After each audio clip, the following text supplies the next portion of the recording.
Hello, welcome to the Liberated Multitasker. My name is Judy. Today I thought I'd share with you my grandmother's recipe for tea cakes.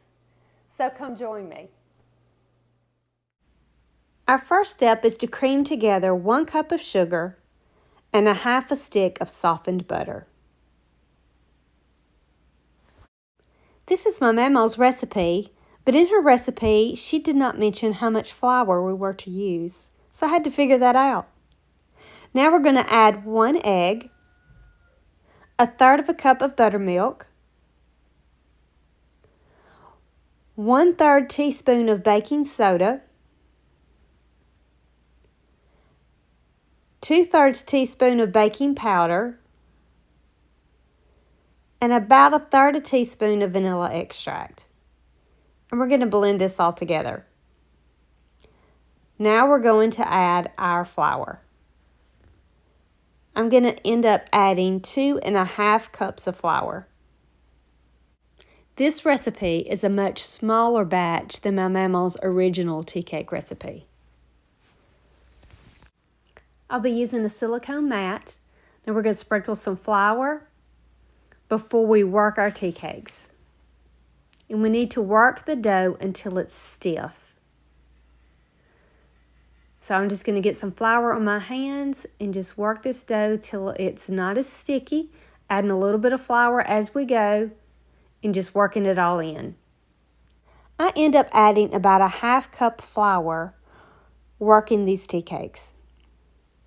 Now the first time I made my original Mamo's recipe, I ended up making over 100 tea cakes. So this particular recipe I'm sharing with you is about 1/3 of her original recipe. It may have something to do with how many grandchildren she had to feed.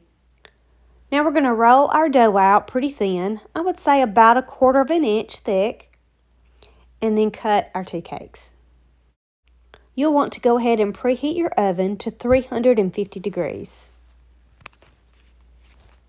Now depending on how thin or how thick you roll out your dough will depend on how crispy they are. I like a softer tea cake, so I have a tendency to not roll them out too thin. I have more of my Mamo's recipes that I would like to share. There's a standard butter cake 1, 2, 3, 4, molasses cookies, apple tarts, and cowboy cookies. Just let me know which you would like to see next.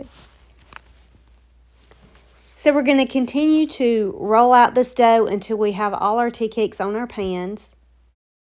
Now I'm going to need 2 pans in order to cook all these tea cakes. So I'm going to switch from bake to convection bake. And I found that when I use parchment paper, it lays in place better if I crinkle it all up. Comment below and let me know what some of your favorite family recipes are. Let me show you about the thickness that I like for my tea cakes to be when I roll them out. Now we're almost done. I think I have just enough to make 1 more tea cake. I got to rearrange them on my pan. I'll just pat that one out. And we're going to call that good. Now I have my oven on convection bake at 350 degrees, and we're going to cook these for about 10 to 15 minutes. I'm going to rotate them halfway through so all the cookies can get brown on the bottom. Now it's been about 10 to 15 minutes. We're going to pull these out and have a look. I'm going to get these on the cooling racks so they will not continue to cook. We end up with about, I believe I counted, we had 62 cookies. Now I make these a little smaller than normal, so you may have more or less depending on the size you cut them. I'm going to be reusing my parchment paper, so I'm just going to fold them up and put them aside for the next time I decide to bake some cookies. FYI, these cookies freeze beautifully. I hope you enjoyed this video. Please like, share, and subscribe. And I hope to see you soon.